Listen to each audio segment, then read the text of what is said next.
the President of the United States, the Honorable George W. Bush.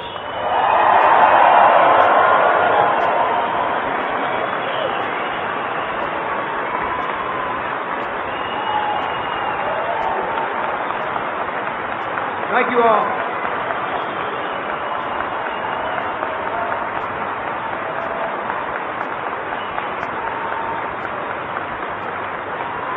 Thank you all very much.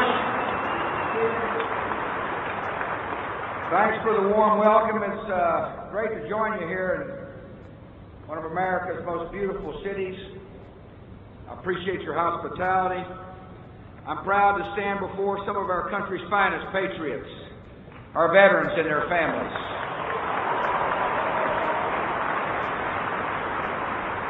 And I'm pleased to call you my fellow Legionnaires. I suspect I may be the only one here, though, from Post 77, Houston, Texas. That's what I thought.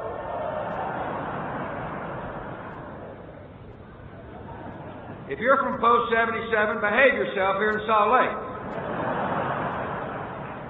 Laura did remind me the other night, though, that a few of my fellow members, at least I've joined a few of my fellow members in another illustrious organization, the Over 60 Club. For almost 90 years, Legionnaires have stood proudly for God and country.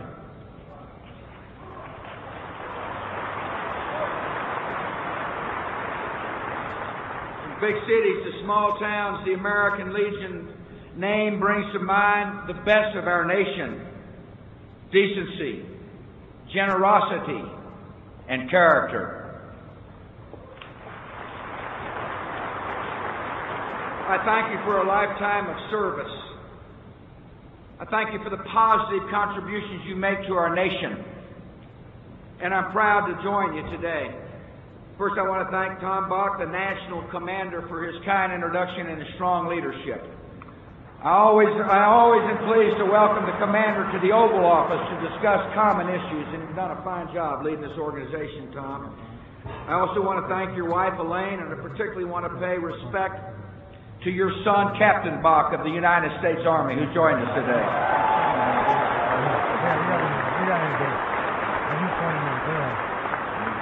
I appreciate being here with Carol Van Kirk, National President of the American Legion Auxiliary, and I want to thank all the auxiliary members who are with us here today as well.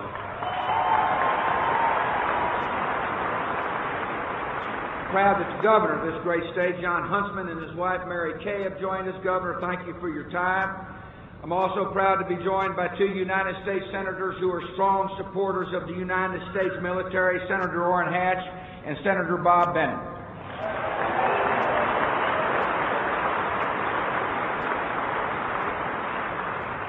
Members of the congressional delegation from the state of Utah have joined us, Congressman Rob Bishop and Congressman Chris Cannon. Thank you both for coming. Proud you're here.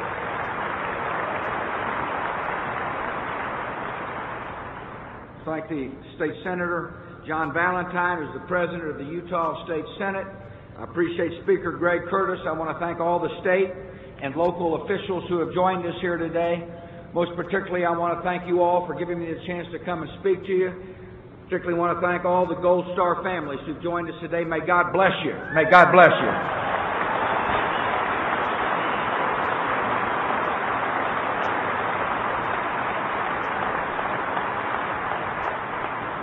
As veterans, all of you stepped forward when America needed you most. From North Africa to Normandy, Iwo Jima to Incheon, from Khe Sanh to Kuwait, your courage and service have made it possible for generations to live in liberty. And we owe you more than just thanks. We owe you the support of the federal government. And so in my first 4 years as president, we increased funding for veterans more than the previous administration did in 8 years.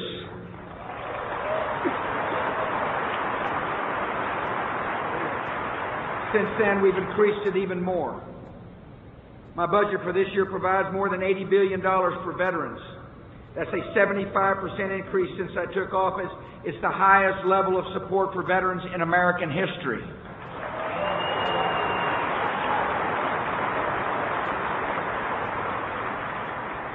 For many veterans, health care is a top priority, and it's a top priority of my administration. When Congress passes my 2007 budget, we will have increased the VA health care budget by 69% since 2001. We've extended treatment to 1 million additional veterans, including more than 300,000 men and women returning from Afghanistan and Iraq.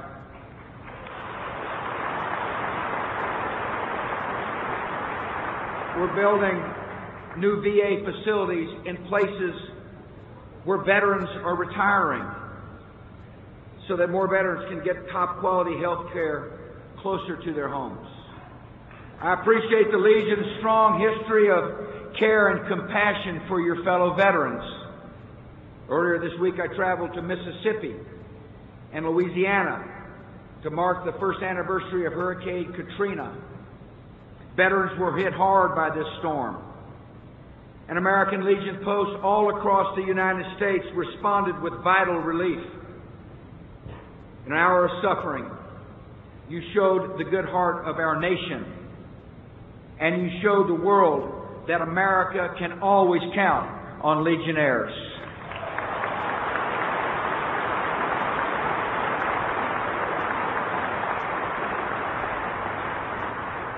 I also appreciate the Legion's long history of supporting wise legislation in the nation's capital. Earlier this year, the Senate voted on a constitutional amendment to ban flag desecration. We came within a single vote of passing it. The administration looks forward to continuing to working with the American Legion to make sure we get this important protection in the Constitution of the United States of America.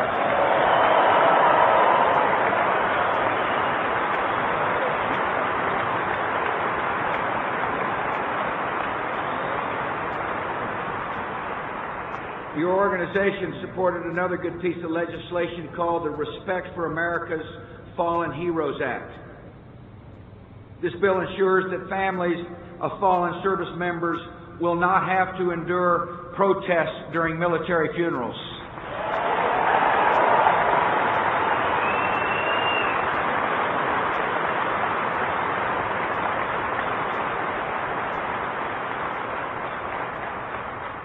My administration will also continue to work to locate the men and women in uniform whose fate is still undetermined, our prisoners of war and personnel missing in action. We will not forget these brave Americans. We must not rest until we've accounted for every soldier, sailor, airman, Coast Guardsman, and Marine, and we will always honor their courage.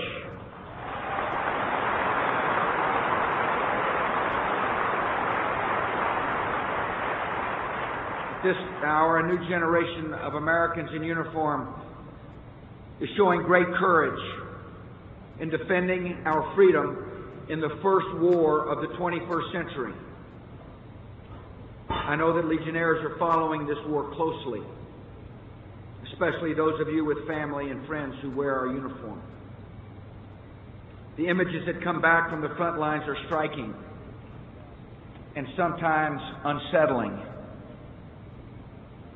When you see innocent civilians ripped apart by suicide bombs, or families buried inside their homes, the world can seem engulfed in purposeless violence. The truth is, there is violence, but those who cause it have a clear purpose. When terrorists murder at the World Trade Center, or car bombers strike in Baghdad, or hijackers plot to blow up planes over the Atlantic, or terrorist militias shoot rockets at Israeli towns, they are all pursuing the same objective: to turn back the advance of freedom and impose a dark vision of tyranny and terror across the world. The enemies of liberty come from different parts of the world, and they take inspiration from different sources. Some are radicalized followers of the Sunni tradition who swear allegiance to terrorist organizations like Al-Qaeda. Others are radicalized followers of the Shia tradition who join groups like Hezbollah and take guidance from state sponsors like Syria and Iran. Still others are homegrown terrorists, fanatics who live quietly in free societies they dream to destroy. Despite their differences, these groups form the outlines of a single movement, a worldwide network of radicals that use terror to kill those who stand in the way of their totalitarian ideology.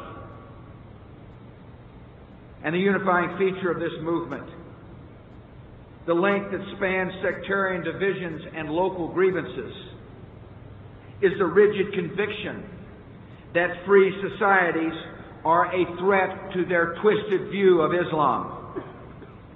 The war we fight today is more than a military conflict. It is the decisive ideological struggle of the 21st century.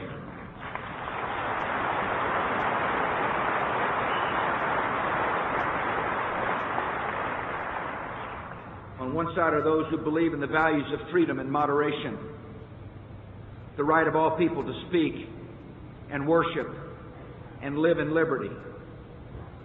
And on the other side are those driven by the values of tyranny and extremism, the right of a self-appointed few to impose their fanatical views on all the rest. As veterans, you have seen this kind of enemy before. There are successors to fascists, to Nazis, to communists, and other totalitarians of the 20th century. And history shows what the outcome will be. This war will be difficult, this war will be long, and this war will end in the defeat of the terrorists and totalitarians and a victory for the cause of freedom and liberty.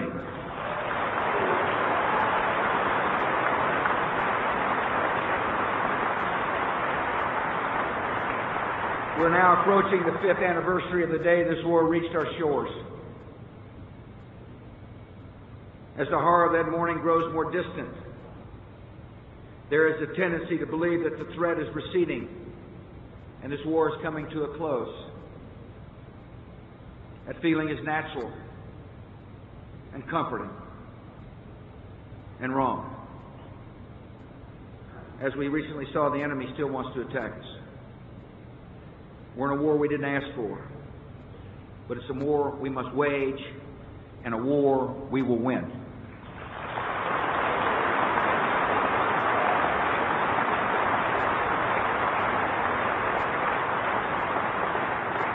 In the coming days, I'll deliver a series of speeches describing the nature of our enemy in the war on terror, the insights we've gained about their aims and ambitions, the successes and setbacks we've experienced, and our strategy to prevail in this long war.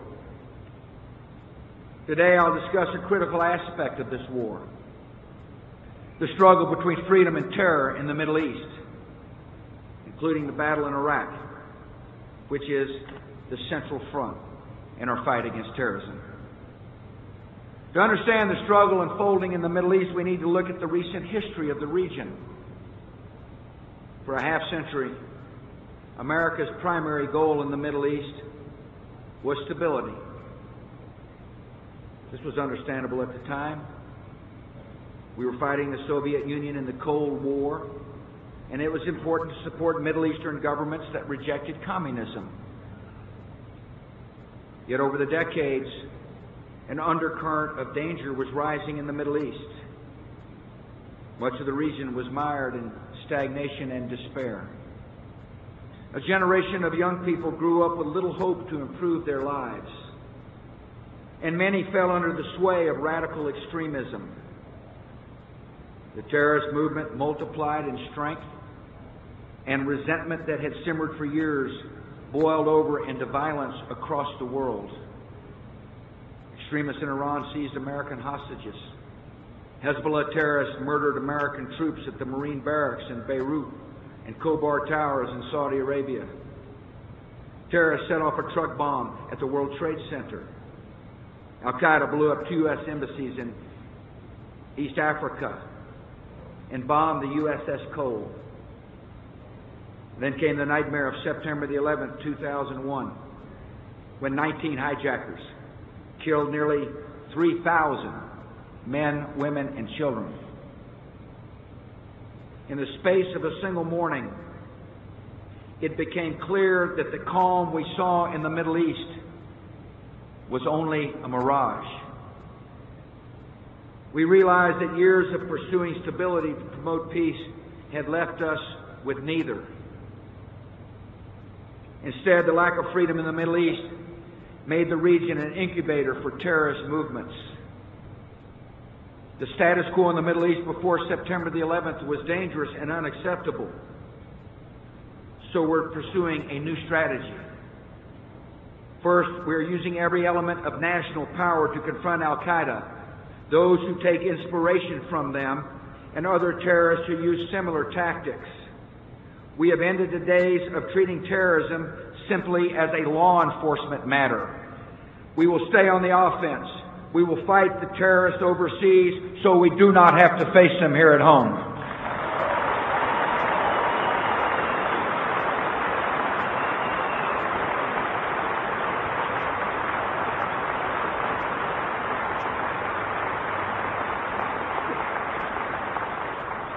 Second, we have made it clear to all nations, if you harbor terrorists, you are just as guilty as the terrorists, you're an enemy of the United States, and you will be held to account.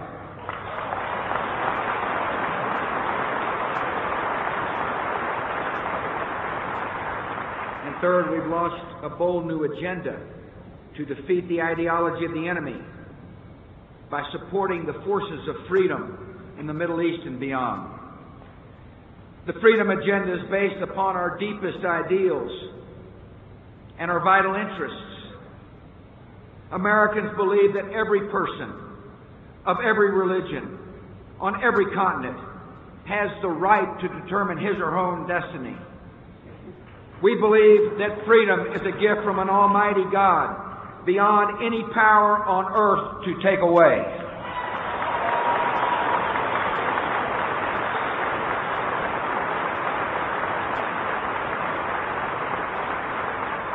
And we also know by history and by logic that promoting democracy is the surest way to build security. Democracies don't attack each other or threaten the peace. Governments accountable to the voters focus on building roads and schools, not weapons of mass destruction. Young people who have a say in their future are less likely to search for meaning in extremism. Citizens who can join a peaceful political party are less likely to join a terrorist organization. Dissidents with the freedom to protest around the clock are less likely to blow themselves up during rush hour. And nations that commit to freedom for their people will not support terrorists. They will join us in defeating them.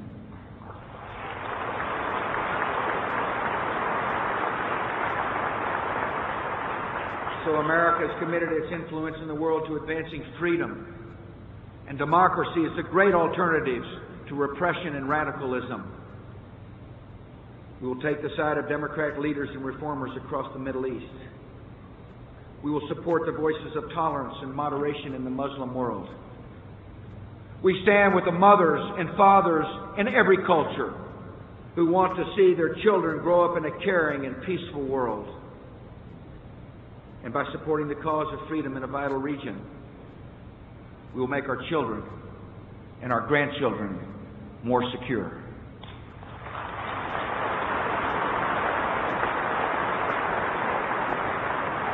Over the past 5 years, we've begun to see the results of our actions. And we have seen how our enemies respond to the advance of liberty. In Afghanistan, we saw a vicious tyranny that harbored the terrorists who planned the September the 11th attacks. Within weeks, American forces were within Afghanistan. Along with Afghan allies, we captured or killed hundreds of Al-Qaeda and Taliban fighters. We closed down their training camps, and we helped the people of Afghanistan replace the Taliban with a democratic government that answers to them.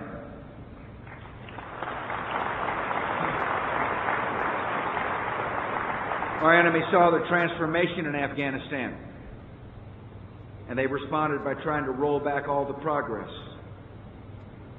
Al-Qaeda and the Taliban lost a coveted base in Afghanistan, and they know they will never reclaim it when democracy succeeds. And so they're trying to return to power by attacking Afghanistan's free institutions, and they will fail.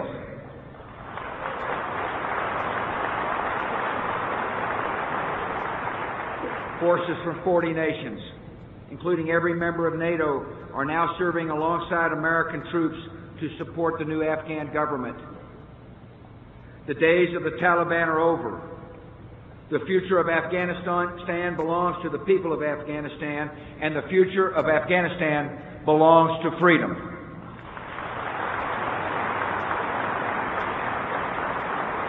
In Lebanon, we saw a sovereign nation occupied by the Syrian dictatorship. We also saw the courageous people of Lebanon take to the streets to demand their independence. So we worked to enforce a United Nations resolution that required Syria to end its occupation of the country. The Syrians withdrew their armed forces, and the Lebanese people elected a democratic government that began to reclaim their country. Our enemy saw the transformation in Lebanon and set out to destabilize the young democracy. Hezbollah launched an unprovoked attack on Israel that undermined the democratic government in Beirut. Yet their brazen action caused the world to unite in support for Lebanon's democracy. Secretary Rice worked with the Security Council to pass Resolution 1701, which will strengthen Lebanese forces as they take control of southern Lebanon and stop Hezbollah from acting as a state within a state. I appreciate the troops pledged by France and Italy and other allies for this important international deployment. Together we're going to make it clear to the world that foreign forces and terrorists have no place in a free and democratic Lebanon.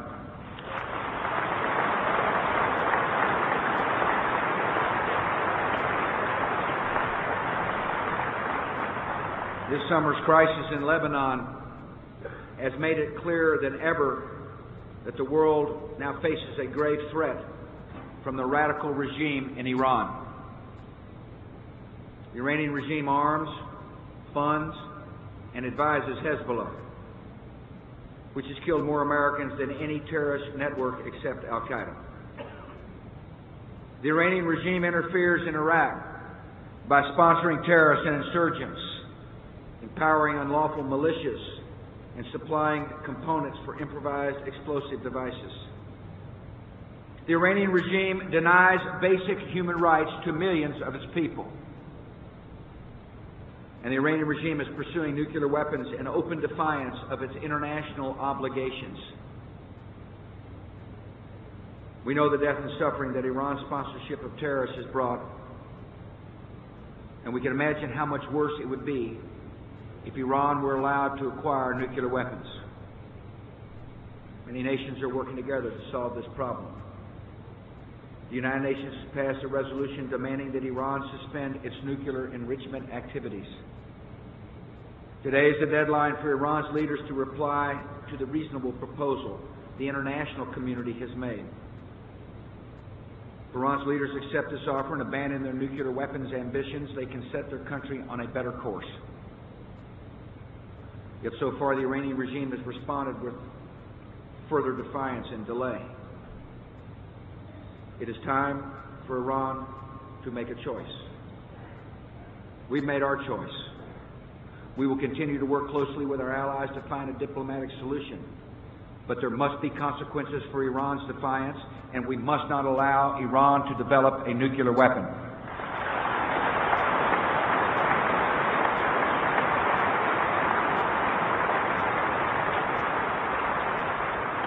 In Iraq, we saw a dictator who harbored terrorists, fired at military planes, paid the families of Palestinian suicide bombers, invaded a neighbor, and pursued and used weapons of mass destruction. The United Nations passed more than a dozen resolutions demanding that Saddam Hussein fully and openly abandon his weapons of mass destruction. We gave him a last chance to comply, And when he refused, we enforced the just demands of the world. And now Saddam Hussein is in prison and on trial. Soon he will have the justice he denied to so many for so long.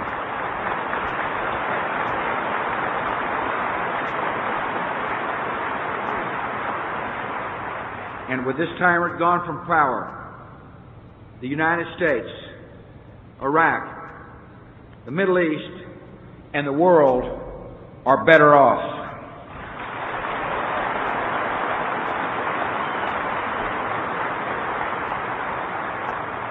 In 3 years since Saddam's fall, the Iraqi people have reclaimed the sovereignty of their country.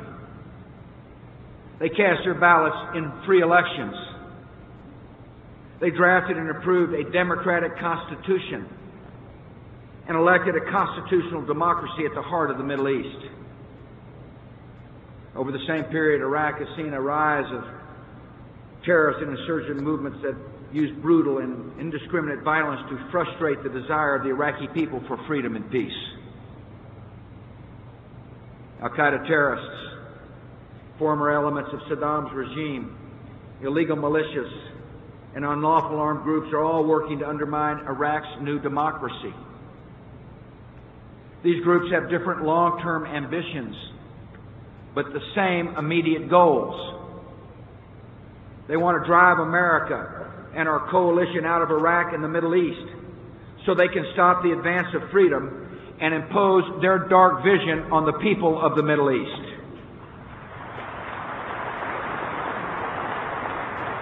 Our enemies in Iraq have employed ruthless tactics to achieve those goals. They've targeted American and coalition troops with ambushes and roadside bombs. They've taken hostage and beheaded civilians on camera. They've blown up Iraqi army posts and assassinated government leaders. We've adapted to the tactics. And thanks to the skill and professionalism of Iraqi and American forces, many of these enemies have met their end. At every stop along the way, our enemies have failed to break the courage of the Iraqi people. They have failed to stop the rise of Iraqi democracy, and they will fail in breaking the will of the American people.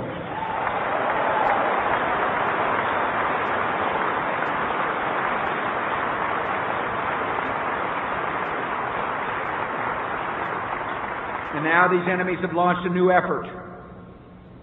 They have embarked on a bloody campaign of sectarian violence which they hope will plunge Iraq into a civil war.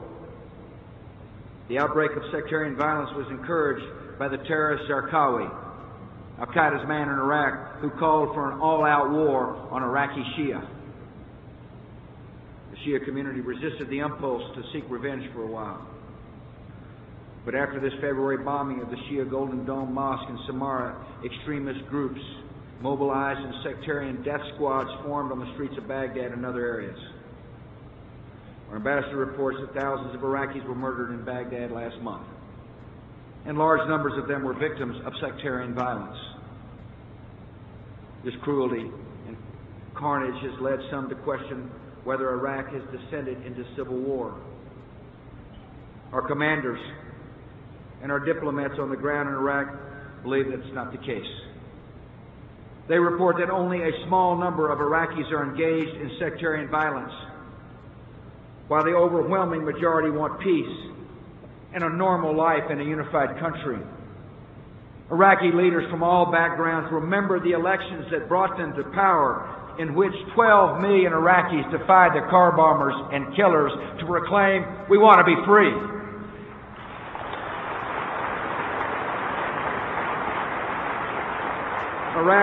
Iraq's government is working tirelessly to hold the nation together and to heal Iraq's divisions, not to exploit them. The Iraqi people have come a long way. They are not going to let their country fall apart or relapse into tyranny.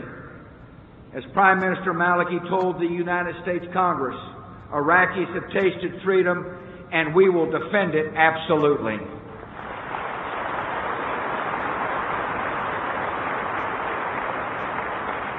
America has a clear strategy to help the Iraqi people protect their new freedom. and build a democracy that can govern itself and sustain itself and defend itself.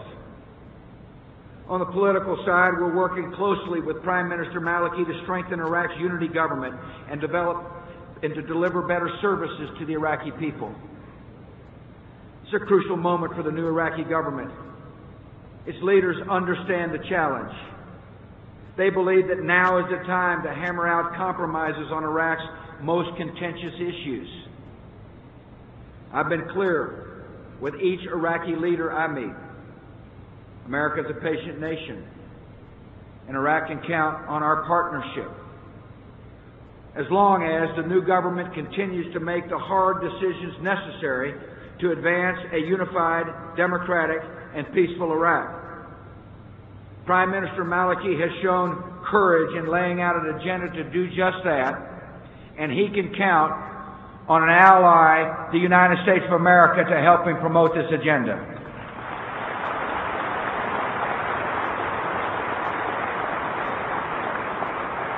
On the security side, we're refining our tactics to meet the threats on the ground. I've given our commanders in Iraq all the flexibility they need to make adjustments necessary to stay on the offense and defeat the enemies of freedom. We've deployed special operation forces to kill or capture terrorists operating in Iraq. Zarqawi found out what they can do. We continue to train Iraqi and police forces to defend their own nation. We've handed over security responsibility for a southern province to Iraqi forces. 5 of Iraq's 10 army divisions are now taking the lead in their areas of operation. The Iraqi security forces are determined. They're becoming more capable, and together we will defeat the enemies of a free Iraq.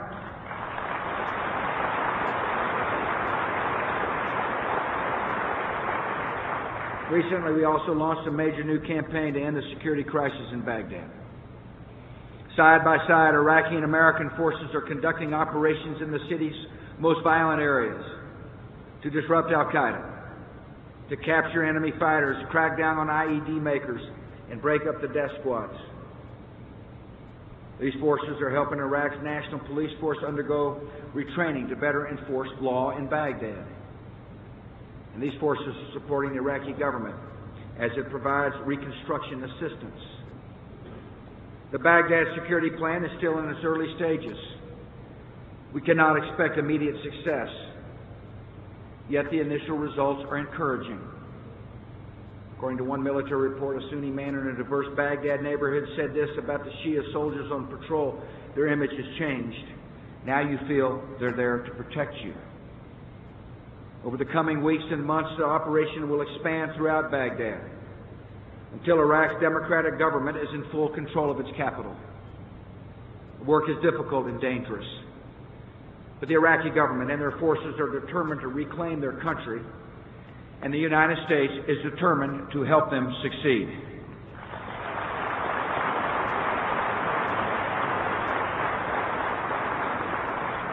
Here at home, we have a choice to make about Iraq. Some politicians look at our efforts in Iraq and see a diversion from the war on terror. That would come as news to Osama bin Laden, who proclaimed that the Third World War is raging in Iraq. It would come as news to number 2 man of al-Qaeda, Zawahiri, who has called the struggle in Iraq, quote, the place for the greatest battle. It would come as news to the terrorists from Syria, Saudi Arabia, Egypt, Sudan, Libya, and Yemen, and other countries who have come to Iraq to fight the rise of democracy. It's hard to believe that these terrorists would make long journeys across dangerous borders, endure heavy fighting, or blow themselves up in the streets of Baghdad for a so-called diversion. Some Americans didn't support my decision to remove Saddam Hussein. Many are frustrated with the level of violence. But we should all agree that the battle for Iraq is now central to the ideological struggle of the 21st century. We will not allow the terrorists to dictate the future of this century, so we will defeat them in Iraq.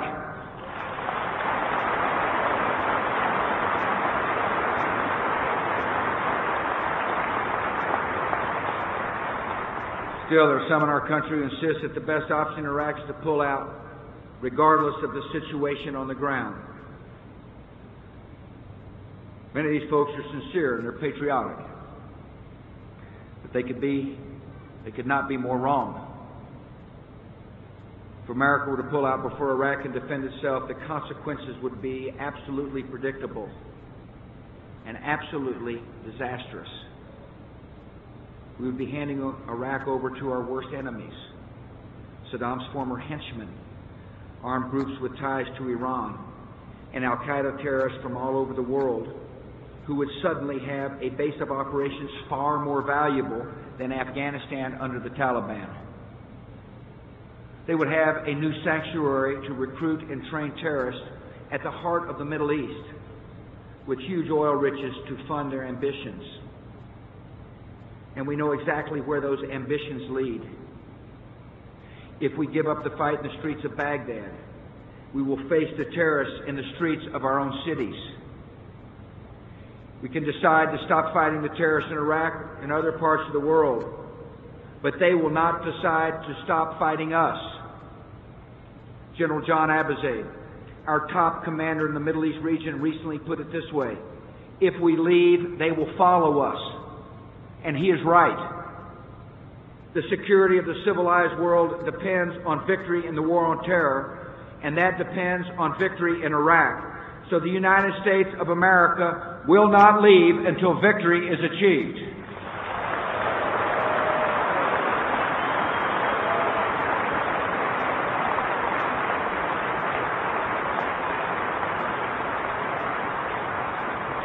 Victory in Iraq will be difficult and it will require more sacrifice. The fighting there can be as fierce as it was at Omaha Beach or Guadalcanal. And victory is as important as it was in those earlier battles. Victory in Iraq will result in a democracy that is a friend of America and an ally in the war on terror. Victory in Iraq will be a crushing defeat to our enemies who have staked so much on the battle there. Victory in Iraq will honor the sacrifice of the brave Americans who have given their lives. And victory in Iraq would be a powerful triumph in the ideological struggle of the 21st century. From Damascus to Tehran, people will look to a democratic Iraq as inspiration that freedom can succeed in the Middle East, and as evidence that the side of freedom is the winning side. This is a pivotal moment for the Middle East. The world is watching, and in Iraq and beyond, the forces of freedom will prevail.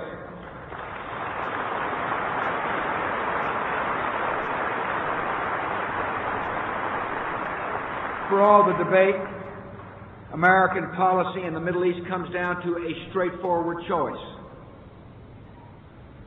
We can allow the Middle East to continue on the course it was headed before September the 11th. And a generation from now, our children will face a region dominated by terrorist states and radical dictators armed with nuclear weapons. Or we can stop that from happening by rallying the world to confront the ideology of hate and give the people of the Middle East a future of hope. And that is the choice America has made.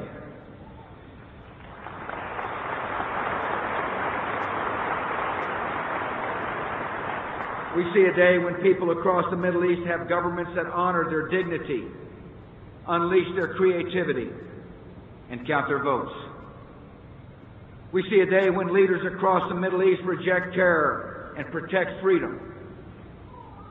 We see a day when the nations of the Middle East are allies in the cause of peace. The path to that day will be uphill and uneven, but we can be confident of the outcome because we know that the direction of history leads towards freedom. In the early years of our republic, Thomas Jefferson said that we cannot expect to move from despotism to liberty in a feather bed. That's been true in every time and place. No one understands that like you, our veterans, understand that. With the distance of history, it can be easy to look back at the wars of the 20th century and see a straight path to victory. You know better than that. You waged the hard battles, you suffered the wounds, you lost friends and brothers. You were there for dark times and the moments of uncertainty. And you know that freedom is always worth the sacrifice. You also know what it takes to win. For all that is new about this war, one thing has not changed. Victory still depends on the courage and the patience and the resolve of the American people. Above all, it depends on patriots who are willing to fight for freedom.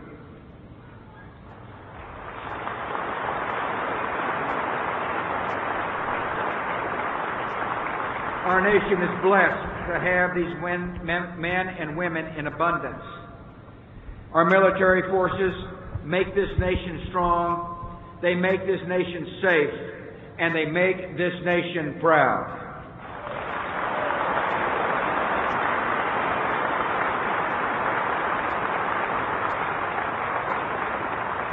We thank them and their families for their sacrifice.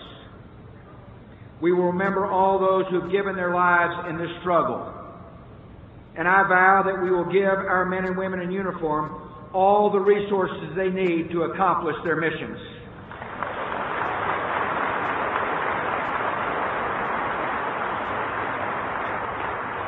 One brave American we remember is Marine Corporal Adam Galvez from here in Salt Lake City. Yesterday, Adam's mom and dad laid their son to rest. We're honored by their presence with us today.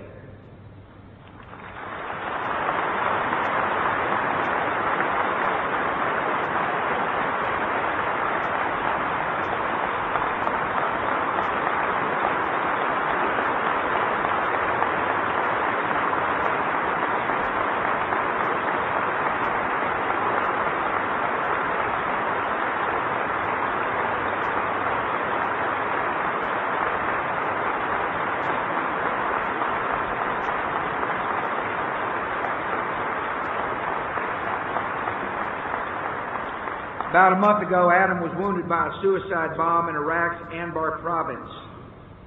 When he regained consciousness, he found he was buried alive, so he dug himself out of the rubble. And then he ran through gunfire to get a shovel to dig out his fellow Marines. As soon as he recovered from his injuries, Adam volunteered to go back to the front lines, and 11 days ago he was killed when a roadside bomb hit his convoy. Here's what Adam's mom and dad said about the cause for which their son gave his life. Though many are debating the justification of this war, Adam's belief in this country did not waver, even to the point of the ultimate sacrifice. It's our hope and our prayer that people share the same conviction and dedication to our troops and fellow Americans. How much time is left? Remember, you turned on your Yeah, I want to be riding cash for like a minute. Can you turn it back on? No. Our nation will always remember the selflessness and sacrifice of Americans like Adam Galvez. We will honor their lives by completing the good and noble work they have started.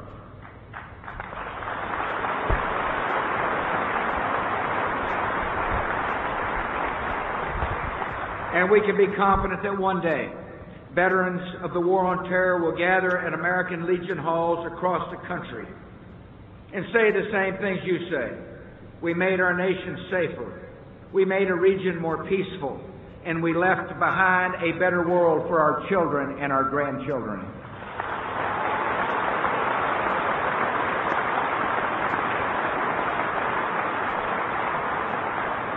Thanks for having me. May God bless our veterans. May God bless our troops. And may God continue to bless the United States of America.